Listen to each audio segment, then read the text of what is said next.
It was the worst industrial disaster in India's history. The Indian city of Bhopal, the scene of the world's worst industrial disaster. At one point, an official said one death was being recorded every minute from the poison gas leak in the city of Bhopal. December 2, 1984 time night 12 மணி நெருங்குது. போபாலில் அன்னைக்கு night எல்லாமே யூஸ்வலாக போயிட்டுருக்கு. ஆயிரக்கணக்கான மக்கள் அமைதியாக தூங்கிட்டு இருக்காங்க. ஆனால் அதே நேரத்தில் அந்த ஊரையே செகண்ட்ஸில் அழிக்க போகிற எம்ஐசி அப்படிங்கிற மெத்தில் ஐசோசைனேட் கேஸு இப்போ டேங்க்ஸுக்குள்ளே கொதிச்சுக்கிட்டு இருக்கு.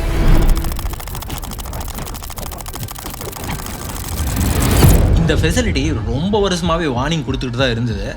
1982 இருந்தே எம்ஐசி, ஃபாஸ்ஜின், குளோரின் லீக்ஸ்னு இங்கே பல லீக்ஸு நடந்துக்கிட்டே இருக்கு. இருந்தாலும் கண்டினியூஸ் நெக்லிஜென்ஸ். ஜேர்னலிஸ்ட் ராஜ்குமார் கேஸ்வானி 3 வருஷத்துக்கு முன்னாடியே இந்த நகரத்தை காப்பாத்துங்க அப்படின்னு ஆர்டிக்கல் எழுதியும் யாருமே கேட்கல. அன்னைக்கு நைட்டு தண்ணி தவறுதலா E610 டேங்க்குள்ள போனதுனால எம்ஐசி வயலண்டா ரியாக்ட் ஆகி டெம்பரேச்சர், ப்ரெஷர் இது எல்லாமே அன்கண்ட்ரோலபிளா இன்க்ரீஸ் ஆகுது. இவ்வளோ பெரிய இன்ஃப்ராஸ்ட்ரக்சர்ல இவ்வளோ சில்லியான ஒரு தப்பா? Something more to it.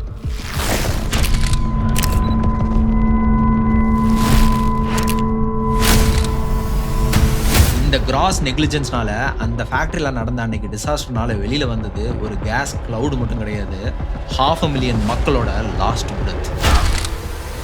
Public alert பண்ண வேண்டிய மேனேஜ்மெண்ட்டோட முடிவோட விளைவு அந்த நைட் ஆயிரக்கணக்கான மக்கள் தூக்கத்திலேயே மரணத்தை சந்திக்க வேண்டிய நிலை. ஒரே டைமில் இத்தனை சிஸ்டம்ஸ் ஃபெயிலாக இருக்க காரணம் என்ன? அன்னைக்கு நைட்டு அப்படி என்ன அங்கே தப்பு நடந்துச்சு? அந்த ஒயிட் கிளவுட் அன்னைக்கு எப்படி திடீர்னு உருவாச்சு? இந்த கொஷின்ஸ்க்கு எல்லாம் ஆன்சர் தேடணும் அப்படின்னா இந்த ஸ்டோரியை அன்னைக்கு நைட்டு மட்டும் நடந்ததை மட்டும் நம்ம பார்த்தா பத்தாது. அதுக்கு முன்னாடி பல வருஷங்களாக நடந்த mistakes, ignored warnings, corporate decisions, government approvals, safety cuts இது எல்லாமே இந்த டிசாஸ்டரோட ரீசன்ஸ். இன்னைக்கு நம்ம பார்க்க போகிறது போபால் கேஸ் ட்ராஜடியோட சோக கதை உங்களுக்காக. दूर जब दिन ढल जा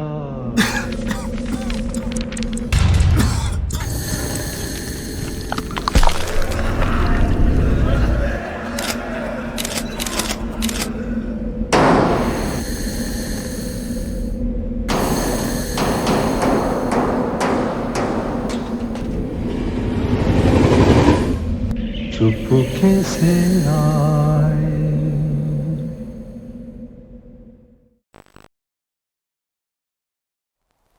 இப்போ நான் சொன்னதை கொஞ்சம் யோசிச்சு பாருங்க. அந்த ஒரு நைட்டை புரிஞ்சுக்க வருஷக்கணக்கான விஷயங்களை அன்டாங்கிள் பண்ணணும். இந்த மாதிரி ரிசர்ச்னால தான் உண்மையை ஃபாஸ்ட்டாக வெளியே கொண்டு வர முடியும். இன்னைக்கு இந்த மாதிரியான deep research and cause and effect அனாலிசிஸை ஏஐ யூஸ் பண்ணி நிமிஷத்தில் மேப் பண்ண முடியும். எந்த சிச்சுவேஷனுக்கு எந்த ஏஐ டூலை யூஸ் பண்ணால் மேக்ஸிமம் இம்பாக்ட்னு தெரிஞ்சுக்கிறது சக்ஸஸ்க்கு ரொம்ப முக்கியம். நீங்கள் எந்த இண்டஸ்ட்ரியில் இருந்தாலும் உங்களுக்கு ஒரு டாப்பிக்கை மல்டிபிள் சோர்சஸில் டீப் ரிசர்ச் பண்ணணும், லைஃப்ல ஒரு இம்பாக்ட்ஃபுல் ஸ்டோரி டெல்லரா மாறணும், அனிமேஷன்ஸ் அண்ட் விஎஃப்எக்ஸ் பண்ணணும், சவுண்ட் டிசைன் எக்ஸ்பர்ட் ஆகணும், இப்படி பல கோல்ஸ் இருக்கும். அது மட்டும் இல்லாம உங்க கம்பெனியில இருக்கிற மேனுவல் ப்ராசஸை ஆட்டோமேட் பண்ணணும் அண்ட் ஈவன் ஒரு கம்ப்ளீட் சாஃப்ட்வேர் ப்ராடக்டை பில்ட் பண்ணி லான்ச் பண்ணணும்னு பிளானும் பண்ணியிருப்பீங்க. இப்படி உங்க எல்லா கோல்ஸையும் ஏஐ ஏஜென்ட்ஸ் யூஸ் பண்ணி எப்படி ஃபாஸ்டா அச்சீவ் பண்ணலாம் அப்படிங்கிறத நான் லைவா வந்து கற்றுக் கொடுக்க போறேன். இதை கத்துக்க என்னோட ஏஐ லைவ் ஒர்க் ஷாப் கிளாஸ்ல வர்ற சண்டே ஈவினிங் 7 மணிக்கு ஜாயின் பண்ணுங்க. இதுல கிட்டத்தட்ட 30க்கும் மேல ஏஐ டூல்ஸை லைவா யூஸ் பண்ண நான் சொல்லி தர போறேன். ப்ரீவியஸ் ஒர்க் ஷாப் அட்டன் பண்ண பல பேர் பாசிட்டிவ் ஃபீட்பேக் கொடுத்துருக்காங்க. ஸோ இந்த ஆப்பர்ச்சுனிட்டியை நீங்க மிஸ் பண்ணிடாதீங்க. உங்க ஃப்ரெண்ட்ஸ், ஃபேமிலி எல்லாத்துக்கும் ஷேர் பண்ணவும் மறந்துடாதீங்க. ஸோ டிலே பண்ணாம டிஸ்கிரிப்ஷன்ல இருக்க லிங்க் இல்ல இந்த QR கோடை ஸ்கேன் பண்ணி இந்த ஏஐ ஜேஜே ரெவல்யூஷன்ல இப்பவே ஜாயின் பண்ணுங்க. ஓகே, இப்போ நம்ம டாபிக் திரும்ப வருவோம். டிசம்பர் 2, 1984 நைட்டு மத்திய பிரதேஷோட கேபிட்டல் சிட்டியான போபாலில் ஒரு யூஷுவல் டே தான் போயிட்டு இருக்கு. யாரும் நினச்சிருக்க மாட்டாங்க அன்னைக்கு நைட்டு அவங்க ஊரில் வேர்ல்டு ஹிஸ்ட்ரியிலேயே மிக மோசமான இண்டஸ்ட்ரியல் டிசாஸ்டர் நடக்க போகுதுன்னு. யாருமே நினச்சிருக்க மாட்டாங்க இன்னும் 40 வருஷம் கழிச்சும் இந்த இரவோட விளைவுகள் தொடர்ந்துக்கிட்டே இருக்க போகுதுன்னு. போபாலில் இருந்த யூனியன் கார்பைடுங்கிற கெமிக்கல் ஃபேக்டரியில் இருந்து ஒரு கொடிய விஷவாயு, அதாவது டாக்ஸிக் கேஸ் லீக் ஆகுது. லீக்கான சில நிமிஷங்கள்லயே மக்கள் தூக்கத்திலேயே திடீர்னு மூச்சு திணறி கண்ணெல்லாம் எரிஞ்சு வலியோட துடிச்சிட்டு இருக்காங்க. ஆனா அங்க வாழ்ற ஆக்டிவிஸ்டும் சர்வைவர்ஸும் சொல்றத பார்த்தா மோர் தென் 25,000 பீப்புள் வர இங்க இறந்துருக்கலாம் அப்படின்னு சொல்றாங்க. இறந்து போனவங்க ஒரு பக்கம், ஆனா உயிரோட தப்பிச்சவங்களோட கதை இன்னுமே வேதனையான விஷயம். அந்த இன்சிடென்ட் முடிஞ்சு 40 வருஷங்கள் ஆயிடுச்சு, ஆனா அதோட விளைவுகள் இன்னும் தொடர்ந்துகிட்டே இருக்கு. தலைமுறையா அங்க இருக்கிற மக்கள் இன்னுமே பாதிப்போட தான் இருக்காங்க. சரி, இப்போ இந்த யூனியன் கார்பைடுங்கிற பிளான்ட் போபால்ல எதுக்கு வந்துச்சு அப்படிங்கிறதையும் ஒரு பேக்ரவுண்ட் பார்த்துருவோம். யூனியன் கார்பைட் அண்ட் கார்பன் கார்பரேஷன்ங்கிறது 1917ல ஸ்டார்ட் பண்ண ஒரு பெரிய அமெரிக்கன் மல்டிநேஷனல் கெமிக்கல் கம்பெனி. அது அன்னைக்கு வேர்ல்ட்லயே மிகப்பெரிய கெமிக்கல் அண்ட் பிளாஸ்டிக்ஸ் மேனுஃபேக்சரர்ஸ்ல ஒன்னா இருந்துச்சு. இவங்களை பத்தி நம்ம எல்லாருக்கும் தெரிஞ்ச மாதிரி ஒரு விஷயம் சொல்லணும் அப்படின்னா, நம்ம யூஸ் பண்ற எவரடி பேட்டரி இருக்குல்ல, அதை மேனுஃபேக்சர் பண்றது இவங்க தான். இது மாதிரி நிறைய கெமிக்கல் அண்ட் கன்சூமர் குட்ஸை வேர்ல்டு ஃபுல்லா மேனுஃபேக்சர் அண்ட் டிஸ்ட்ரிபியூட்டும் பண்றாங்க. அப்படிதான் 1934ல இந்தியால காலடி எடுத்து வைக்கிறாங்க. Union Carbide India Limited UCIL அப்படின்னு ஒரு சப்சிடரி கம்பெனி எஸ்டாப்ளிஷ் பண்ணப்படுது. அதுல அமெரிக்கன் பேரண்ட் கம்பெனியான Union Carbide and Carbon Corporation UCC 50.9% ownership வச்சிருந்தாங்க. அதாவது மெஜாரிட்டி ஸ்டேக், கண்ட்ரோலிங் இன்ட்ரெஸ்ட். மீதி 49.1% இந்தியன் இன்வெஸ்டர்ஸ் கிட்ட இருந்துச்சு. இந்த இந்தியன் ஷேர்ல கவர்மெண்ட் ஆஃப் இந்தியா தனியா 22% ஸ்டேக் வச்சிருந்தாங்க. கூடவே கவர்மெண்ட் கண்ட்ரோல் பேங்க்ஸும் இன்வெஸ்ட்மெண்ட் பண்ணியிருந்தாங்க. மற்ற பிரைவேட் இந்தியன் இன்வெஸ்டர்ஸும் ஷேர்ஸ் வச்சிருந்தாங்க. இவங்க இந்தியால dry cell batteries, carbon products, plastics, industrial chemicals and welding எக்யூப்மெண்ட்னு நிறைய ப்ராடக்ட் லைன்ஸ் மேனுஃபேக்சர் பண்ணிட்டு இருந்தாங்க. 1980ஸ்ல இந்த கம்பெனி இந்தியா ஃபுல்லா மொத்தம் 14 பிளான்ட்ஸும் வச்சிருந்தாங்க. கிட்டத்தட்ட 9,000 மக்கள் அக்ராஸ் இந்தியா இதுல வேலையும் பார்த்தாங்க. 1960s to 70sல இந்தியா டெவலப் ஆயிட்டு இருந்த பீரியட். இண்டஸ்ட்ரியலைசேஷனுக்கு அதிக முக்கியத்துவம் இந்த பீரியட்ல கொடுத்துட்டு இருந்தாங்க.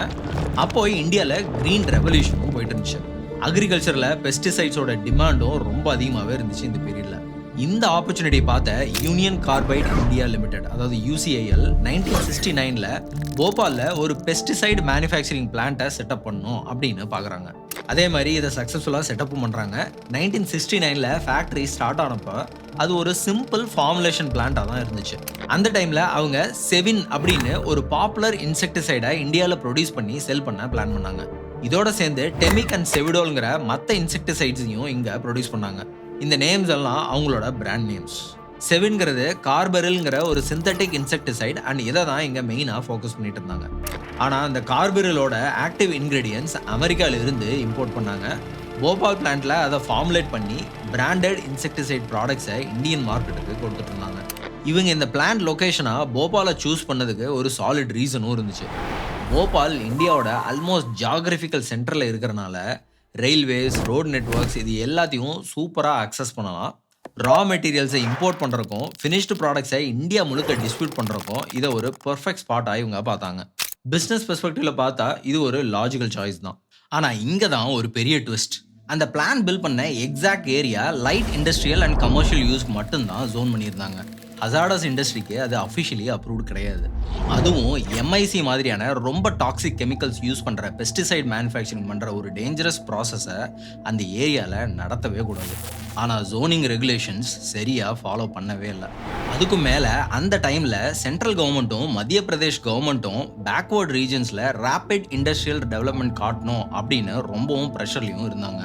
இதனால தான் போபாலை ஒரு high profile foreign technology agro chemical ப்ராஜெக்ட்டுக்கு ஹோஸ்ட் பண்ணணும் அப்படின்னு அவங்க டைரெக்டாக காத்துட்டும் இருந்தாங்க. இந்த பொலிட்டிக்கல் ஈகர்னஸும் ஜோனிங் லூப் ஹோல்ஸும் தான் இந்த டிசாஸ்டரோட first reason. Plant initially approve பண்ணப்பட்டது பெஸ்டிசைட் ஃபார்முலேஷனுக்கு மட்டும்தான். அதாவது காம்பனன்ட் கெமிக்கல்ஸ், MIC மாதிரி டேஞ்சரஸ் இன்டர்மீடியட் ப்ராடக்ட்ஸை அமெரிக்காவில் இருந்து இம்போர்ட் பண்ணுவாங்க. போபால் பிளான்ட்ல அதை ரிலேட்டிவ்லி ஸ்மால் குவான்டிட்டிஸில் யூஸ் பண்ணி ஃபைனல் பெஸ்டிசைட் ப்ராடக்ட்ஸை ஃபார்முலேட் பண்ணுவாங்க. இதை தான் பேக்வர்ட் இன்டகிரேஷன் அப்படின்னும் சொல்லுவாங்க. இது கம்பேரிட்டிவ்லி சேஃபர் ஆப்ரேஷன். ஏன்னா டேஞ்சரஸ் கெமிக்கல்ஸை மேனுஃபேக்சர் பண்ணுறதில்ல. ஆல்ரெடி மேடு கெமிக்கல்ஸை கண்ட்ரோல்டு மேனரில் யூஸ் பண்ணி ஃபைனல் ப்ராடக்ட்ஸை ரெடி பண்ணுறது மட்டும்தான் இவங்களோட வேலை. ஒரிஜினல் அப்ரூவல் இதுக்கு தான் கொடுக்கப்பட்டுச்சு. ஆனால் இப்போ தான் ஸ்லோவாக கெமிக்கல் இண்டஸ்ட்ரியில் காம்படிஷன் அதிகமாகவும் ஆரம்பிக்குது. மற்ற கம்பெனிஸும் பெஸ்டிசைட் ப்ரொடியூஸ் பண்ண ஆரம்பிக்கிறாங்க. ப்ரைஸஸ் காம்படிட்டிவ் ஆகுது. ப்ராஃபிட் மார்ஜின் குறையவும் ஆரம்பிக்குது. அப்போ UCIL ஒரு இம்பார்ட்டன்ட் பிஸ்னஸ் டிசிஷன் எடுக்கிறாங்க. அதுதான் இந்த backward integration implementation. Backward integration சிம்பிளாக சொல்லணும் அப்படின்னா, ஃபைனல் ப்ராடக்ட்டுக்கு வேணுங்கிற ரா மெட்டீரியல்ஸ் அண்ட் இன்டர்மீடியட் ப்ராடக்ட்ஸையும் அவங்களே சேம் ஃபேக்ட்ரியில் மேனுஃபேக்சரிங் பண்ணிடலாம். அப்போது இம்போர்ட் காஸ்ட்டும் சேவ் ஆகும், சப்ளை செயின் கண்ட்ரோலும் அவங்க கையிலேயே வந்துடும். ஸோ ஓவரால் ப்ராஃபிட்டபிலிட்டி இன்க்ரீஸ் ஆகுங்கிறது தான் லாஜிக். ஸோ இதை காரணமாக காட்டி இப்போ பிளான்ட்டை எக்ஸ்பேண்டும் பண்ணுறாங்க. முதல்ல 1977 to 1980 7 மேனுஃபேக்சரிங் யூனிட்டை ஆட் பண்ணாங்க. அதுக்கப்புறம் 1980 MIC ப்ரொடக்ஷன் யூனிட்டையும் ஆட் பண்ணுறாங்க. இது ஒரு இப்போ ஃபுல் ஸ்கேல் இன்டகிரேட்டட் ஃபெசிலிட்டியாக மாறுது. இங்கே இப்போ இவங்க மெத்திலமைன் அண்ட் ஃபாஸ்ஜீனை கம்பைன் பண்ணி MIC ப்ரொடியூஸ் பண்ண ஆரம்பிக்கிறாங்க. இப்போ இந்த MICயை யூஸ் பண்ணி 7 மேனுஃபேக்சரிங்கையும் ஆரம்பிக்கிறாங்க. டோட்டல் ப்ராசஸ் ஒரே ஃபெசிலிட்டியில் நடக்குது. At a very high level இது ஒரு ரொம்ப சொஃபிஸ்டிகேட்டடான ப்ராசஸாக தெரிஞ்சாலும் கொஞ்சம் ஆராய்ஞ்சு பார்த்தா இது ரொம்பவே ஆபத்தான ப்ராசஸ். சிம்பிள் ஃபார்முலேஷனில் இருந்து ஃபுல் ஸ்கேல் கெமிக்கல் மேனுஃபேக்சரிங்க்கு ஜம்ப் பண்ணுறது, அதுவும் MIC மாதிரியான ஹைலி ரியாக்டிவ் அண்ட் டாக்ஸிக் கெமிக்கல்ஸை இன்வால்வ் பண்ணுறது completely different level of risk. இந்த டிசிஷனை ரொம்ப சாதாரணமாக எடுக்கிறாங்க. ஜூலை 1984 டிசாஸ்டர் நடக்கிறதுக்கு வெறும் 5 மாதத்துக்கு முன்னாடி UCIL மேனேஜ்மெண்ட் ஒரு முக்கியமான டிசிஷனை எடுக்கிறாங்க. இந்த பிளான்ட்டு ப்ராஃபிட்டபுளாக இல்லை, அதனால் இந்த பிளான்ட்டை க்ளோஸ் பண்ணி ஆகணும், இதை சேலுக்கு போட்டுடலாம் அப்படின்னு ப்ரிப்பேர் பண்ணுங்க அப்படின்னு லோக்கல் மேனேஜர்ஸ்க்கு ஆர்டரும் வருது. இப்போ இந்த கம்பெனி ஆக்டிவாக ஒரு பையரை தேடவும் ஆரம்பிக்கிறாங்க. ஆனால் எந்த ஒரு பையரும் ரெடியாகி உங்களுக்கு கிடைக்கல. பையர்ஸ் கிடைக்காதனால UCIL ஆல்டர்னேட் பிளான்ஸை பிளான் பண்ண ஆரம்பிச்சது. அப்போ தான் இந்த கீ ப்ரொடக்ஷன் யூனிட்ஸை டிஸ்மேண்டிலும் பண்ணி வேற டெவலப்பிங் கண்ட்ரீஸ்க்கு ஷிஃப்ட் பண்ணலாம், அங்கே மறுபடியும் வேற ஒரு பிளானை செட்டப் பண்ணலாம் அப்படின்னு இவங்க யோசிக்கிறாங்க. இந்த பீரியடில் தான் இந்த பிளான்ட் ஒரு வியர்ட் ஸ்டேட்டுக்கு போகுது. அதாவது அஃபிஷியலாக க்ளோஸும் பண்ண போகிறாங்க, அதனால் டிஸ்மேண்டிலிங்க்கும் ரெடி ஆகிட்டு இருக்கு. ஆனால் இன்னும் ஆப்ரேஷன்ஸ் கண்டினியூ ஆகுது. இந்த சுச்சுவேஷனில் என்ன நடக்குதுன்னா, சேஃப்டி எக்யூப்மெண்ட் அண்ட் ப்ரொசீஜர்ஸ் டிராஸ்டிக்காக சீர்குலைய ஆரம்பிக்கும். கம்பெனிக்கு தெரியும் பிளான்ட் சீக்கிரம் க்ளோஸ் ஆக போகுதுன்னு, அதனால் அவங்க சேஃப்டி அண்ட் மெயின்டெனன்ஸில் இன்வெஸ்ட் பண்ண வில்லிங்காகவும் இல்லை. ஸ்டாஃப் லே ஆஃப்ஸ் நடக்குது, எக்ஸ்பீரியன்ஸ்ட் ஒர்க்கர்ஸ் போகிறாங்க, ட்ரைனிங் ப்ரோக்ராம் ஸ்டாப் ஆகுது, மெயின்டெனன்ஸ் பட்ஜெட்ஸ் கட் ஆகுது, சேஃப்டி சிஸ்டம்ஸை நெக்லெக்ட் பண்ணவும் ஆரம்பிக்கிறாங்க. இப்படி தான் கொஞ்சம் கொஞ்சமாக இங்கே டேஞ்சர் உருவாகுது. அந்த பிளான்ட்டில் MICயை லார்ஜ் குவான்டிட்டிஸில் ஸ்டோர் பண்ணுறாங்க. நார்மல் சேஃப்டி ப்ரோட்டோகால்ஸ் படி அவ்வளோ அதிகமாக டேஞ்சரஸ் கெமிக்கல்ஸை ஒரே இடத்துல ஸ்டோர் பண்ணவே கூடாது. குறிப்பாக பாப்புலேட்டட் ஏரியாஸ் கிட்ட இப்படி ஒரு ஹைலி அக்குமுலேட்டட் MICயை வைக்கவே கூடாது. ஆனால் யூனியன் கார்பைட் இது எல்லாத்தையும் பிரீச் பண்ணுறாங்க. 1984க்கு முன்னாடி போபால் பிளான்ட்ல safety concerns and warning signs நிறையவே இருந்துச்சு. ஆனால் அது எல்லாத்தையுமே சிஸ்டமேட்டிக்காக இவங்க இக்னோர் பண்ணுறாங்க. இவங்க இக்னோர் பண்ண சேஃப்டி சிஸ்டம்ஸ் எல்லாம் வச்சு பார்த்தா இது ஒரு அன்எக்ஸ்பெக்டட் டிசாஸ்டர்னே சொல்ல முடியாது. இது ஒரு கம்ப்ளீட்லி ப்ரெடிக்டட் அண்ட் ப்ரிவென்டபிள் கேட்டாஸ்ட்ராஃப்னு தான் சொல்லணும். லோக்கல் அத்தாரிட்டிஸ் ப்ராப்பர் இவாக்குவேஷன் பிளானை இவங்க ப்ரிப்பேர் பண்ணணும். பாசிபிள் கேஸ் லீக்கான எமர்ஜென்சி ரெஸ்பான்ஸ் ப்ரொசீஜர்ஸ் ரெடி பண்ணி வைக்கணும். லோக்கல் ரெசிடென்ட்ஸ்க்கு தெரியணும் எமர்ஜென்சியில் எப்படி ரெஸ்பாண்ட் பண்ணணும் அப்படின்னு யூனியன் கார்பைட் கம்பெனி கிட்ட கிளியராக இவங்க சொல்லியிருந்தாங்க. இது basic industrial safety requirement. Especially hazardous chemicals handle பண்ணுற ஃபெசிலிட்டிஸ்க்கு இது ஒரு மேண்டேட்ரி ரெக்குவயர்மெண்ட். ஆனால் யூனியன் கார்பைட் இதை கிரியேட் பண்ணவே இல்லை. இப்படி டிசம்பர் 2, 1984 நைட் அன்னைக்கு நடந்த டிசாஸ்டர் அப்போ லோக்கல் ரெசிடென்ட்க்கு கம்ப்ளீட்டாக என்ன பண்ணுறதுனே தெரியல. பேனிக்கில் அங்கேயும் இங்கேயும் ஓடுறாங்க. ஓடி அதுலேயும் கேஷுவல்டிஸ் நிறைய வருது. இதே பிளான்ட்ல 1981 ட்ராஜடி நடக்கிறதுக்கு 3 வருஷத்துக்கு முன்னாடியே முகமது அஷ்ரஃப்னு ஒரு ஒர்க்கர் பிளான்ட்ல ஆக்சிடென்ட்ல டாக்ஸிக் ஃபாஸ்ஜீன் கேஸ்னால சிவியர் பாய்சனிங் ஆகி இறந்தும் போறாரு. முகமது அஷ்ரஃபோட ஃப்ரெண்டு ராஜ்குமார் கேஸ்வானி ஒரு ஜேர்னலிஸ்ட். அவர் இந்த சேஃப்டி இஷ்யூஸை ஸ்பாட்லைட்டுக்கு கொண்டு வர ரொம்பவே ட்ரை பண்ணியிருக்காரு. இவர் அவரோட சேவ் திஸ் சிட்டி ஆர்டிக்கல்ல மேஜர் கேஸ் லீக் நடந்தா thousands ஆஃப் பீப்புள் இம்மிடியட் டேஞ்சர்ல இருப்பாங்க அப்படின்னு இவர் இந்த ஆர்டிக்கல்ல வார்னும் பண்றாரு. கேஸ்வானி வெறும் ஆர்டிகல்ஸ் எழுதுறதோட கூட நிறுத்தல, அவர் சீஃப் மினிஸ்டர் கிட்ட லெட்டரும் எழுதுறாரு. ஆனால் response, you guessed it right, practically nothing. 1982 to 84 பிளான்ட்ல டாக்ஸிக் கெமிக்கல்ஸ் லீக்ஸ் கண்டினியூ ஆகுது. 1982 ஜனவரியில் ஃபாஸ்ஜீன் லீக்னால 25 ஒர்க்கர்ஸ் டைரக்ட் டாக்ஸிக் எக்ஸ்போஷர்னால ஹாஸ்பிட்டலைஸும் ஆறாங்க. அடுத்த மாசமே பிப்ரவரியில் MIC லீக்னால 18 பேர் இம்பாக்டும் ஆறாங்க. இதே டைம்ல ஒரு இன்ஜினியர் லிக்விட் MIC தொட்டதுனால அவரோட பாடியில 30% கெமிக்கல் போன்ஸும் வருது.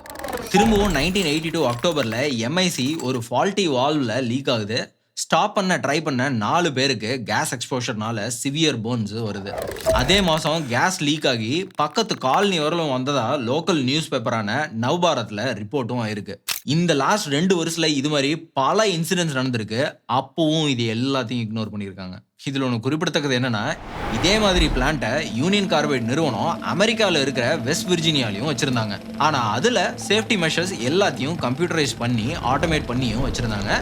பட் போபால் பிளான்ட்ல மட்டும் இந்த மெஷர்ஸ் எதுவுமே எடுக்கல. இந்த பிளான்ட்ல இப்படி பல காஸ்ட் கட்டிங் மெஷர்ஸை பண்றாங்க. 6 மாசம் எம்ப்ளாயிஸ்க்கு கொடுக்க வேண்டிய ட்ரைனிங்கை ஜஸ்ட் 8 வீக்ஸ்ல கொடுத்து அதுலயும் காஸ்ட் கட்டிங் பண்றாங்க. அண்டர் குவாலிஃபைடு எம்ப்ளாயிஸை எம்ஐசியை ஹேண்டில் பண்ண விடுறாங்க.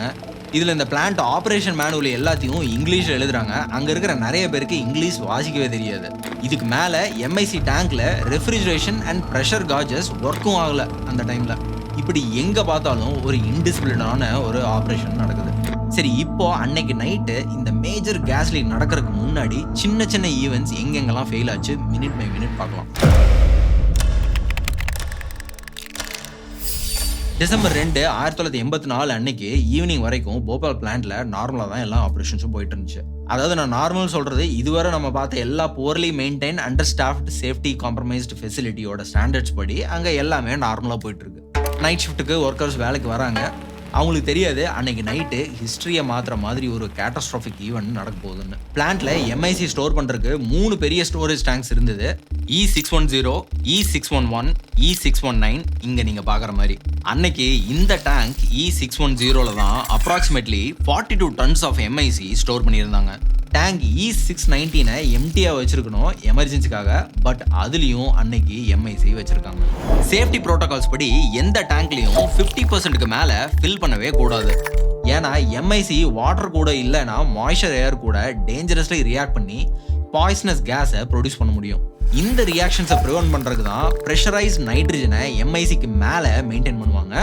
அண்ட் இதோட ப்ரெஷர் அண்ட் டெம்பரேச்சரை ரெகுலரா மானிட்டரும் பண்ணுவாங்க. அன்னைக்கு நைட்டு 9 to 9:30 பிளான்ட்ல சாதாரணமா மெயின்டெனன்ஸ் வேலை மாதிரி தான் ஆரம்பிச்சிச்சு. எம்ஐசி ஸ்டோரேஜ் ஏரியாவுக்கு கீழே இருக்கிற 4 பைப்லைன்ஸை ஒர்க்கர்ஸ் தண்ணி ஊற்றி வாஷ் பண்ணிட்டும் இருந்தாங்க. இது இந்த ஒர்க்கர்ஸ் ரொட்டீனா பண்ற வேலை தான். இந்த 4 லைன் எல்லாமே ஒரு பெரிய காமன் சேஃப்டி பைப், அதாவது RVVH ரிலீவ் வால்வ் வெண்ட் ஹெட்டருக்கு கனெக்ட் ஆயிருந்தது. இந்த RVVH தான் டேங்க்ல ப்ரெஷர் அதிகமானா கேஸை சேஃபா வெளியே அனுப்புற ஒரு முக்கியமான வழி.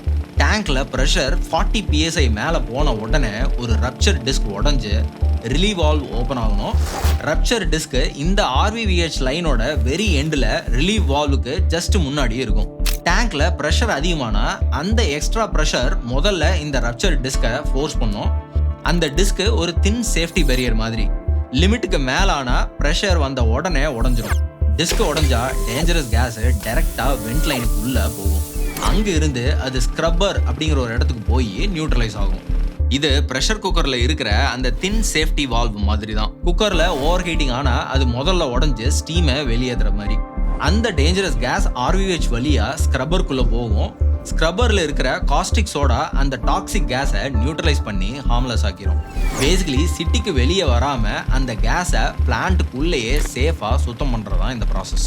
இந்த ஸ்க்ரப்பர் முழுசா நியூட்ரலைஸ் பண்ண முடியாத கேஸ் இருந்தா கூட அதுக்கு இன்னொரு பேக்கப் இருந்தது. அதுதான் இந்த ஃபிளேர் டவர்.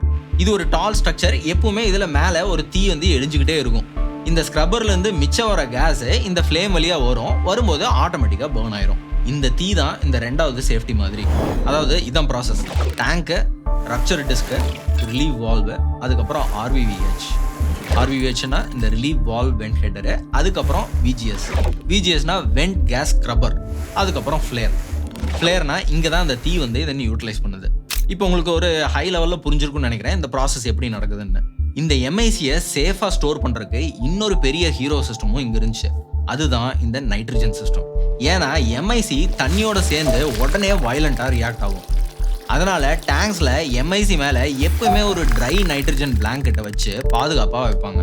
ப்ரெஷர் கம்மியானா நைட்ரஜனை பம்ப் பண்ணி மெயின்டைன் பண்ணுவாங்க. ப்ரெஷர் அதிகமானா நைட்ரஜனை வெண்ட் பண்ணி பேலன்ஸும் பண்ணுவாங்க. இதுதான் இந்த சிஸ்டமோட ஒரு நார்மல் ரொட்டீன்.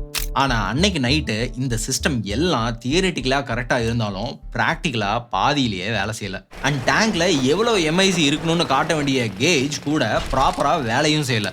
எங்கெங்கெல்லாம் சேஃப்டி விஷயம் கரெக்டாக வேலை செய்யணுமோ அது எல்லாமே தப்பாக வேலை செஞ்சுட்டு இருக்கு, ஆர் வேலையும் செய்யலை. டெம்பரேச்சர் அதிகமாக போனால் வார்னிங் கொடுக்க வேண்டிய அலாமும் சில வருஷங்களுக்கு முன்னாடியே டிஸ்கனெக்டும் ஆயிருக்கு. நம்ம ஏற்கனவே பார்த்த மாதிரி வெண்ட் கேஸ் ஸ்க்ரப்பர், ஏதாவது பாய்சனஸ் கேஸ் அவுட் சைட் லீக்குக்கு ஆகிற சான்ஸ் வந்தாலே இந்த மெஷின் அந்த கேஸை இழுத்து நியூட்ரலைஸ் பண்ணும். இந்த மிஷின் ஆட்டோமேட்டிக்காக ஆக்சுவலி ஒர்க் ஆகும். ஆனால் இவங்க என்ன பண்ணியிருக்காங்கன்னா அதை ஆஃப் பண்ணி மேனுவலாக சுவிட்ச் ஆன் பண்ணுற மாதிரி அக்டோபர் 1984 இருந்து செட் பண்ணி வச்சுருக்காங்க. இது எல்லாத்துக்கும் மேலே E610 டேங்கோட ப்ரெஷர் கண்ட்ரோல் வால்வு ரிப்பேராக இருந்தது. இந்த ப்ரெஷர் வால்வு தான் டேங்கோட ப்ரெஷரை ஸ்டேபிளாக வைக்கவும் ஹெல்ப் பண்ணும். இந்த பிளான்ட்ல 2 வருஷத்துக்கு முன்னாடி 1982ல யூசிசியோட அமெரிக்கன் ஹெட் குவார்ட்டர்ஸ்ல இருந்து இன்டர்னல் ஆடிட் பண்ணியிருக்காங்க. இந்த ஆடிட் டீம் டோட்டலா 61 சேஃப்டி ஹசார்ட்ஸை கண்டுபிடிச்சிருக்காங்க. அதுல 30 மேஜர் ஹசார்ட் அண்ட் இதுல 11 ஹசார்ட்ஸ் ரொம்பவும் டேஞ்சரஸான ஃபாஸ்ஜீன் அண்ட் எம்ஐசி யூனிட்ஸ்ல இருந்துச்சு. இது எல்லாத்தையும் டிடெக்ட் பண்ணியும் நோ ஆக்ஷன். இப்போ அன்னைக்கு நைட்டு 10லிருந்து 10:30க்குள்ள டேங்க் E610 ஏரியால ப்ரெஷர் கேஜ் ரீடிங்ஸ் அப்நார்மலா இருக்கு அப்படின்னு ஒர்க்கர்ஸ் கவனிக்கிறாங்க. ஆனா அவங்க அதை பெருசா எடுத்துக்கல, ஏன்னா மைனர் ஃப்ளக்சுவேஷன்ஸ் நார்மல் தான், இந்த கேஜஸ் சம்டைம்ஸ் ஃபால்ட்டியா தான் இருக்கும் அப்படின்னு நினைக்கிறாங்க. இதை பிளான்ட் சூப்பர்வைசருக்கு இன்ஃபார்மும் பண்ணியிருக்காங்க. ஆனா இமிடியேட் ஆக்ஷன்ஸ் எதுவும் எடுக்கப்படல. 2 சீனியர் ரிஃபைனரி எம்ப்ளாயீஸ் மீட்டர் ரீடிங்கை பார்த்த உடனே அது இன்ஸ்ட்ருமெண்டேஷன் மால் ஃபங்க்ஷன் அப்படின்னு நினைக்கிறாங்க. இப்போதான் இந்த டேங்க் E610க்குள்ள ஒரு டேஞ்சரஸ் கெமிக்கல் ரியாக்ஷன் ஸ்டார்ட் ஆகுது. ஒர்க்கர்ஸ் வாட்டர் ஹோசஸ் யூஸ் பண்ணி பைப்ஸை க்ளீன் பண்ணிட்டு இருந்தாங்க. அப்போ ஒரு ஃபால்ட்டி வால் மூலமா தண்ணி ஆக்சிடென்ட்டா இந்த டேங்க்குள்ள என்டர் ஆகுது. நான் முதலே சொன்னேன், இந்த தண்ணியும் இந்த எம்ஐசியும் சேர்ந்துச்சு அப்படின்னா it's deadly combo. MIC and water கலந்ததும் ஹை எக்ஸோதெர்மிக் ரியாக்ஷன் ஸ்டார்ட் ஆகுது. அந்த ரியாக்ஷன்ல மேசிவ் ஹீட் ஜென்ரேட் ஆகுது. கெமிஸ்ட்ரி படி எம்ஐசி வாட்டரோட ரியாக்ட் பண்ணும்போது அது செல்ஃப் ஆக்சலரேட்டிங் ரியாக்ஷனா மாறும். ரியாக்ஷன் ஸ்பீடும் டெம்பரேச்சரும் பயங்கரமா இன்க்ரீஸ் ஆகுது இன் நோ டைம். டேங்க்ல டெம்பரேச்சர் வேகமாக கூட ஆரம்பிக்குது. Normal storage temperature around 0 to 5 degree செல்சியஸில் இருக்கணும். அதுக்காக தான் இந்த ரெஃப்ரிஜரேஷன் சிஸ்டமும் வச்சுருந்தாங்க. ஆனால் இந்த ரெஃப்ரிஜரேஷன் சிஸ்டம்மை காஸ்ட் கட்டிங்காக ஷட் டவுனும் பண்ணி வச்சுருக்காங்க. அதனால் டெம்பரேச்சர் கண்ட்ரோல் பண்ணுற எந்த ஒரு மெக்கானிசமும் இப்போ இங்கே இல்லை. டெம்பரேச்சர் இன்க்ரீஸ் ஆனதும் லிக்விடாக இருந்த எம்ஐசி வேப்பரைஸ் ஆக ஆரம்பிக்குது. இப்போ இது இந்த ப்ரெஷர் டேங்க்குள்ளே பில்டப் ஆகவும் ஆரம்பிக்குது. நார்மல் ஆப்ரேட்டிங் ப்ரெஷர் என்ன அப்படின்னா இங்கே 2 PSI இருக்கணும், அதாவது பவுண்ட்ஸ் பெர் ஸ்கொயர் இன்ச். ஆனால் இப்போ ப்ரெஷர் வேகமாக இன்க்ரீஸ் ஆகி 10 PSI, 20 PSI, 30 PSIன்னு ஏற ஆரம்பிக்குது இன் நோ டைம். டேங்க்ஸில் ப்ரெஷரை ரிலீஸ் பண்ணுறதுக்கு சேஃப்டி டிவைசஸ் இருந்துச்சு. ஆனால் அது எல்லாமே நம்ம ஏற்கனவே பார்த்த மாதிரி ப்ராப்பராக மெயின்டைன் ஆகலை, சிலது வேலையும் செய்யலை. நைட்டு 11 மணிக்கு இப்போ ஒர்க்கர்ஸ் பேனிக் ஆகிறாங்க. அவங்களுக்கு கண்கள்லாம் எரிய ஆரம்பிக்குது, மூச்சு விடுறதே கஷ்டமும் ஆகுது. அதாவது எம்ஐசி கேஸ் ஆல்ரெடி லீக் ஆக ஆரம்பிச்சிருச்சு பிளான்ட்டுக்குள்ளேயே. 11:45 ஒரு லீக்கை கண்டுபிடிக்கிறாங்க. எம்ஐசி ஸ்ட்ரக்சரை சுற்றி நடந்த லீக்கு எங்கே அப்படின்னு இப்போ தேடவும் ஆரம்பிக்கிறாங்க. அப்படி தேடும்போது கிரவுண்டில் இருந்து சுமார் 50 ஃபீட் ஹைட்டில் ஒரு இடத்துல இருந்து லிக்விட் ட்ரிப் ஆகிறத பார்க்குறாங்க. அந்த ட்ரிப்போட சேர்ந்து எல்லோயிஷ் ஒயிட் கலர் கேஸும் ஒன்று வெளியே வர்றத பார்க்குறாங்க. இதை பார்த்ததும் அவங்களுக்கு பயங்கரமாக சந்தேகம் வருது. ஓகே, இங்கே கேஸ் லீக் ஆக ஆரம்பிச்சிருச்சுன்னு. இதை உடனே டியூட்டியில் இருந்த எம்ஐசி சூப்பர்வைசருக்கு ரிப்போர்ட் பண்ணுறாங்க. ஆனால் சூப்பர்வைசர் விடிகாலம் 12:15 வரை டீ பிரேக் முடிஞ்சதுக்கப்புறம் இதெல்லாம் அட்டன் பண்ணிக்கலாம் அப்படின்னு சொல்கிறாரு. டீ பிரேக் நேரத்துலையும் எம்ஐசி ஏரியா எம்ப்ளாயீஸ் இந்த ப்ராப்ளமை பற்றி தான் பேசிகிட்டு இருக்காங்க. அப்போ இந்த பிரச்சனையோட மேக்னிடியூட் இவ்வளோ பெருசுன்னு அவங்களுக்கு தெரியாது. 12:40 வெறும் 5 நிமிஷத்துக்குள்ள டேங்க் E610ல நடந்த கெமிக்கல் ரியாக்ஷன் செம ஃபாஸ்ட்டாக கிரிட்டிக்கல் ஸ்டேஜுக்கு போகுது. டேங்க்ல டெம்பரேச்சர் 25 டிகிரி செல்சியஸ் தாண்டுது. ப்ரெஷரும் 40 PSI வரை வந்திருக்கு. அந்த டைமில் E610 டேங்க் மேலே இருந்த கான்க்ரீட் ஸ்லாபே கிராக் ஆகுது. எமர்ஜென்சி ரிலீஃப் வால்வ் பஸ்டும் ஆகுது. ஆனாலும் டாக்ஸிக் எம்ஐசி கேஸ் வெண்டிங் ஆரம்பிச்சிருந்த போதும் ப்ரெஷர் தொடர்ந்து 55 PSI வரை போகுது. ஸோ இது மாதிரி கிராக் ஆனதுனால இப்போ நேரடியாக எம்ஐசி கேஸ் அட்மாஸ்பியருக்கே வருது. லீக் ஆகிற எம்ஐசி கேஸை பேர்ன் பண்ணி நியூட்ரலைஸ் பண்ணுற ஃப்ளேர் டவரோட பைப்பை மெயின்டெனன்ஸ்க்கு ரிமூவ் பண்ணப்பட்டிருந்ததுனால அதுவும் இதால் ப்ரொடக்ஷன் கொடுக்க முடியல. அதே மாதிரி நம்ம ஏற்கனவே பார்த்த மாதிரி எஸ்கேப்பிங் கேஸை நியூட்ரலைஸ் பண்ணுற கேஸ் ஸ்க்ரப்பரும் மேனுவல் மோடில் இருந்துச்சு. ஸோ 12:40 இதை சுவிட்ச் ஆன் பண்ணுறாங்க. பட் அதில் அந்த டைம் நியூட்ரலைஸ் பண்ணுற அளவுக்கு காஸ்டிக் சோடாவும் போதுமான அளவு இல்லை. அண்ட் இருந்தாலும் அப்போ அதுக்குள்ளே வர கேஸை நியூட்ரலைஸ் பண்ணுற அளவுக்கு அதுக்கு கெப்பாசிட்டியும் கிடையாது அப்படின்னு சொல்லியிருக்காங்க. So literally every system has failed. இந்த 3 சேஃப்டி லேயர்ஸும் ஃபெயில் ஆனனால சுமார் 30 tons of MIC gas 45 to 60 நிமிஷத்துக்குள்ள அட்மாஸ்பியருக்கு எஸ்கேப் ஆகுது. அடுத்த 2 மணி நேரத்துக்குள்ள 40 டன்ஸ் வரை வெளியேறுது. இந்த டாக்ஸிக் கேஸ் கிளவுட் அது உருவான வேகத்திலேயே சவுத் ஈஸ்ட் டைரக்ஷன்ல இருந்த ஆயிரக்கணக்கான மக்கள் தூங்கிட்டு இருந்த நேரத்திலேயே போபால் நகரம் ஃபுல்லா இப்போ ட்ரிஃப்ட் ஆகுது. சூப்பர்வைஸ்க்கு சிச்சுவேஷனோட சீரியஸ்னஸ் இப்போதான் புரியுது. அவங்க எமர்ஜென்சி ப்ரொசீஜர்ஸை ஆக்டிவேட் பண்ண ட்ரை பண்ணுறாங்க. ஆனால் மோஸ்ட் சேஃப்டி சிஸ்டம்ஸ் ஒர்க் பண்ணல. இன்டர்னல் சைரனை ஆக்டிவேட் பண்ணி ஒர்க்கர்ஸ் எல்லாரையும் வார்ன் பண்ணுறாங்க. சில ஆஃபிஷியல்ஸ் மட்டும் ஆக்சிஜன் மாஸ்கோட சைட்லேயே இருக்காங்க. போபால் ஃபேக்ட்ரியில் லீக் நடந்த அந்த நைட் உள்ளே இருக்கிற அலார்ம் ஆக்டிவேட் ஆனதும் பப்ளிக்கு வார்ன் பண்ணுற எக்ஸ்டர்னல் சைரன் ஒரே ஒரு நிமிஷம் மட்டும் அடிச்சுட்டு உடனே ஆஃப் பண்ணுறாங்க. அந்த பிளான்ட்டுக்கு 2 சைரன் சிஸ்டம் இருந்தது. ஒன்று ஒர்க்கர்ஸ்க்கு பிளான்ட்டுக்கு உள்ள அலர்ட் பண்ணுற இன்டர்னல் சைரன், இன்னொன்று சுற்றி இருக்கிற மக்கள் எல்லாரையும் வார்ன் பண்ணுற எக்ஸ்டர்னல் சைரன். ஆனால் இதில் பெரிய பிரச்சனை என்னென்னா 1982 கம்பெனி இந்த எக்ஸ்டர்னல் சைரனை இன்டர்னல் அலார்மில் இருந்து டீலிங்கும் பண்ணுறாங்க. அதாவது எம்ப்ளாயி அலார்மை ப்ரெஸ் பண்ணாங்கன்னா பப்ளிக் சைரன் ஆட்டோவாக அலர்ட் ஆகக்கூடாது அப்படின்னு மேனேஜ்மெண்ட் பிளான் பண்ணி இதை செப்பரேட் பண்ணுறாங்க. பப்ளிக்கை டிஸ்டர்ப் பண்ணாமல் லீக்ஸ் கண்ட்ரோல் பண்ணணும் அப்படிங்கிறதான் இவங்களோட பாலிசி. லீக் நடந்த அன்னைக்கு நைட்டு அரௌண்ட் விடிய காலம் 12:50க்கு எம்ஐசி கேஸ் கான்சன்ட்ரேஷன் உள்ள அன்பேரபிள் ரேஞ்சுக்கு போகுது. ஒஸ்ட் என்னன்னா இது வரைக்கும் பப்ளிக்கு வார்னிங் கொடுக்கவே இல்லை. கேஸ் கிளவுடு ஆல்ரெடி சிட்டிக்குள்ளே பரவுனதுக்கு அப்புறம் தான் லீக் ஆரம்பித்த பிறகு ஆல்மோஸ்ட் 1.5 மணி நேரத்துலேருந்து 2 மணி நேரத்துக்கு அப்புறம் தான் இந்த எக்ஸ்டர்னல் சைரன் ப்ராப்பராக ஒழிக்க ஆரம்பிக்குது. அதுக்குள்ளே சிட்டியில் பாதி பேர் ஆல்ரெடி இந்த கேஸை இன்ஹேல் பண்ணிட்டாங்க. அது மட்டும் இல்லாமல் லோக்கல் போலீஸ்கிட்டையும் இதை இன்ஃபார்மும் பண்ணல. ஏன்னா கம்பெனியோட இன்ஃபார்மல் பாலிசி படி கேஸ் லீக் ஆன லோக்கல் அத்தாரிட்டிஸ் கிட்ட இன்ஃபார்ம் பண்ணக்கூடாது. High pressure water spray use பண்ணி கேஸை மற்ற இடத்துக்கு பரவ விடாமல் இருக்க ட்ரை பண்ணுறாங்க. ஆனால் வாட்டர் ப்ரெஷரும் பத்தல. ஏன்னா வாட்டர் ஸ்ப்ரே டாக்ஸிக் கிளவுட் இருக்கிற ஹைட்டை வர ரீச் பண்ணவும் முடியல. இது ஒரு சடன் கேட்டாஸ்ட்ரோஃபிக் ரிலீஸும் கிடையாது. ஏன்னா கண்டினியூஸாக லீக் அரௌண்ட் 1.5 மணி நேரத்துலேருந்து 2 மணி நேரம் வரை நடக்குது. அது மட்டும் இல்லாமல் அன்றைக்கி நைட்டு காற்று ஆல்மோஸ்ட் காமாக இருந்தனால, அதாவது விண்ட் மூவ்மெண்ட் ரொம்பவே குறைவாகவும் இருந்தது. அது மட்டும் இல்லாமல் இந்த டைமில் டெம்பரேச்சர் இன்வர்ஷன் கண்டிஷனும் நடக்குது. நார்மலி வார்ம் ஏர் மேலேயும் கூல் ஏர் கீழேயும் இருக்கும். ஆனால் டெம்பரேச்சர் இன்வர்ஷனில் இது ரிவர்ஸில் நடக்கும்.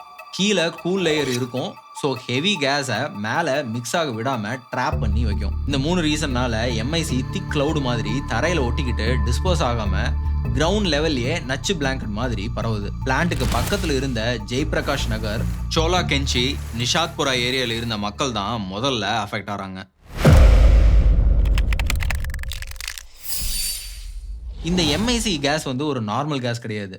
இது உங்களோட ஐயு, லங்ஸு எல்லாத்தையும் டைரெக்டாக அட்டாக் பண்ணுற ஒரு டாக்ஸிக் கேஸ்.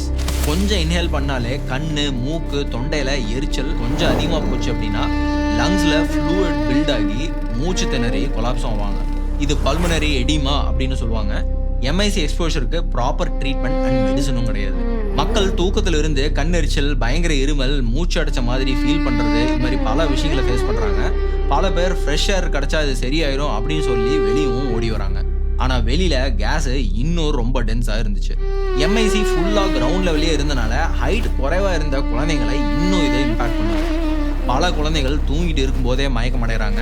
பல குழந்தைகள் பேரண்ட்ஸோட கையிலேயே இறந்தும் போகிறாங்க. பரிதாபம். ஒரு சர்வைவர் என்ன சொல்கிறாருன்னா, வீட்டுக்குள்ளேயே வெள்ளையும் மஞ்சளும் கலந்த ஸ்மோக் வந்துச்சு. மிளகா பொடியை மூக்கில் போட்ட மாதிரி எரிச்சல் இருந்தது அப்படின்னு சொல்கிறாரு. இவ்வளவு சேஃப்டி விஷயங்களை இக்னோர் பண்ணது ஒரு விஷயம் அப்படின்னா அதை சொல்லாமல் விட்டது அதை விட தப்பு. பேனிக்கில் மக்கள் அங்கே இருந்த குழந்தைகளை தூக்கிட்டு ஓடுறாங்க. வயசானவங்க மூச்சு திணறி கீழே விழுறாங்க. கூட்டத்தில் மிதிக்கவும் படுறாங்க. மனுஷங்க மட்டும் இல்லை, ஆடு, மாடு, நாய் கூட தெருவில் சாகுது. ஹாஸ்பிட்டல்ஸில் டாக்டர்ஸ் கூட என்ன கேஸ் லீக்னு கூட தெரியாமல் ட்ரீட்மெண்ட் பண்ணுறாங்க. ஆக்சிஜன் கொடுத்தா உதவுன்னு சொல்லி அவங்களுக்கு ஆக்சிஜன் கொடுக்குறாங்க. ஆனால் சில பேருக்கு அது ஆப்போசிட் எஃபெக்ட் ஆகி கண்டிஷன் இன்னும் மோசமாகுது. அந்த இரவு போபால் மக்களுக்கு ஒரு மறக்க முடியாத இரவாக மாறுது. கிட்டத்தட்ட 5 லட்சத்துக்கும் மேலே மக்கள் டாக்ஸிக் கேஸுக்கு எக்ஸ்போஸ் ஆகிறாங்க. பகல் வெளிச்சம் வரும்போது தான் அந்த நைட்டோட உண்மையே தெளிவாக தெரிய வருது. அமீடியா ஹாஸ்பிட்டல் எல்லாத்துலேயும் மக்கள் குமிஞ்சு கிடக்குறாங்க. ஹாஸ்பிட்டல்ஸில் போதுமான அளவு பெட்ஸ் இல்லை, மெடிசின்ஸும் இல்லை, டாக்டர்ஸும் இல்லை. அது மட்டும் இல்லாமல் டாக்டர்ஸ்க்கே தெரியாது இப்போ என்ன ட்ரீட்மெண்ட் தான் கொடுக்கறது அப்படின்னு. ஏன்னா அவங்களுக்கு எம்ஐசி பாய்சனிங் பற்றி நாலேஜும் கிடையாது. ஏன்னா இந்த யூனியன் கார்பைட் பிளான்ட்ல இருந்து ப்ராப்பர் இன்ஃபர்மேஷனும் வரல. ஸோ எக்ஸாக்டாக என்ன கெமிக்கல் காம்போசிஷன் லீக் ஆகிருக்கு, என்ன ஆன்டிடோட் யூஸ் பண்ணணும், என்ன ஃபர்ஸ்ட் எய்ட் கொடுக்கணும் அப்படின்னு எந்த டீட்டெயில்ஸும் இவங்களுக்கு இல்லை. ஃபர்ஸ்ட்டு அமோனியா லீக்னு சொன்னாங்க, அடுத்தது ஃபாஸ்ஜீன் லீக்னு சொன்னாங்க, அதுக்கப்புறம் தான் எம்ஐசி அப்படின்னு இவங்க ஒத்துக்கிறாங்க. டாக்டர்ஸ் அண்ட் நர்சஸ் இங்கே நிற்காமல் வேலை செய்கிறாங்க. ஆனால் பேஷண்ட்ஸ் இன்ஃப்ளோவை ஹேண்டில் பண்ணவே முடியல. நிறைய பேர் ஹாஸ்பிட்டல் ரீச் பண்ணுறதுக்கு முன்னாடியே தெருவிலேயே இறந்து போகிறாங்க. சிலர் ஹாஸ்பிட்டலில் வெயிட் பண்ணும்போதே இறந்தாங்க ட்ரீட்மெண்ட் கிடைக்காம. காலையில் பிண அறைகள் ஃபுல்லாகுது. அன்னைக்கு 3600 3800 பேர் வரை இறந்ததா சொல்றாங்க. அடுத்தடுத்த வாரங்களில் டெத் கவுண்ட் 8000க்கு மேலேயும் போது லாங் டேர்மில் 20,000க்கு மேலே கேஸ் ரிலேட்டட் டிசீஸ்னால டெத் ஆகிருக்கும் அப்படின்னு ரெக்கார்டும் பண்ணப்பட்டிருக்கு. இதில் உயிர் பிழைச்சவங்களோட நிலைமை அதுக்கப்புறம் அவங்களுக்கு ஏற்பட்ட விளைவுகள் இன்னும் கொடுமையாக இருந்துச்சு. இதில் நிறைய பேர் கிரானிக் பிராங்கைட்டிஸும் ஆஸ்மாவும் மாதிரியான மூச்சுக்குழாய் சம்மந்தப்பட்ட பிரச்சனைனால போராடுறாங்க. சிலருக்கு பெர்மனன்ட் லங் டேமேஜ் ஆகுது. சாதாரணமாக நடந்தால் கூட மூச்சு திணறல் வர மாதிரியான ஒரு நிலைமை. கண்ணெரிச்சல், பார்வை ப்ராப்ளம், இரிட்டேஷன் இது எல்லாமே தொடர்ந்து வந்துக்கிட்டே இருக்கு. எம்ஐசி கேஸ் பிரெக்னென்ட் உமனையும் பாதிக்குது. கேஸ் பாடிக்குள்ளே ரீச் ஆனதும் ஆக்சிஜன் லெவல் ட்ராப் ஆகி ஃபீட்டஸ்க்கு போக வேண்டிய ஆக்சிஜன் குறைஞ்சனால ஸ்பான்டேனியஸ் அபார்ஷன்ஸ் நடக்குது. ஸ்டில் பர்த்ஸையும் அனுபவிக்கிறாங்க.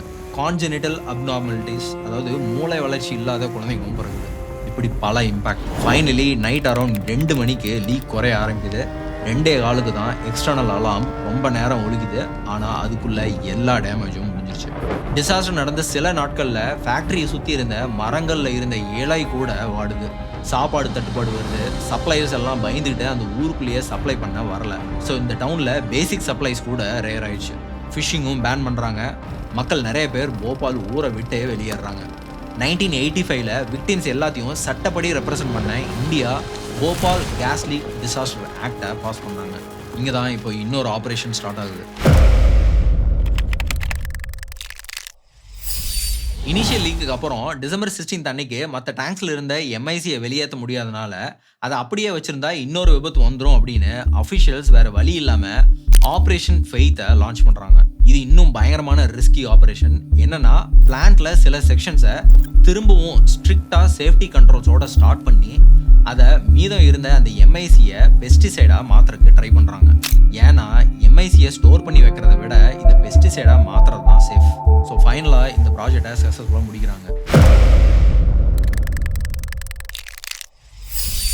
இந்த டிசாஸ்டரில் சிலரோட தன்னலமற்ற ஹீரோயிக் ஆக்டை நம்ம கண்டிப்பாக மென்ஷன் பண்ணியே ஆகணும். அப்படி ஒருத்தர் தான் போபால் ஜங்ஷனில் டெபுட்டி ஸ்டேஷன் சூப்பரிண்டெண்டண்ட்டாக இருந்த குலாம் தஸ்தாகிர். கேஸ் ஊர் ஃபுல்லாக பரவுனதுக்கப்புறம் நிறைய பேர் அடைக்கலம் தேடி ரயில்வே ஸ்டேஷன் நோக்கி வராங்க. வேற ஊருக்கு தப்பிச்சு போவாங்க. கண்ணெரிச்சல், தொண்டை எரிச்சல்னு அவருக்கே கேஸ்ல இருந்து பாதிப்பு ஆரம்பிச்சிருந்தாலும் ஸ்டேஷனுக்கு ஓடி வந்த மக்கள் மூச்சு திணறி விழுறத பார்த்ததும் விஷயம் ரொம்ப மோசம்னு உடனே குலாம் தஸ்தாகிர் அலர்ட் ஆறாரு.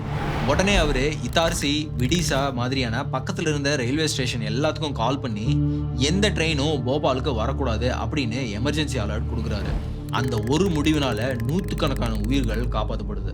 அதே நேரத்தில் பாம்பே கோரக்பூர் எக்ஸ்பிரஸ் ஆல்ரெடி பேசஞ்சர்ஸோட போபால் ஸ்டேஷனுக்குள்ள வந்துருச்சு. அதை ரொம்ப நேரம் நிற்க விடாமல் ப்ரோட்டோகாலை மீறி சீக்கிரம் ஸ்டேஷனை விட்டு போக க்ரீன் சிக்னலும் கொடுக்குறாரு.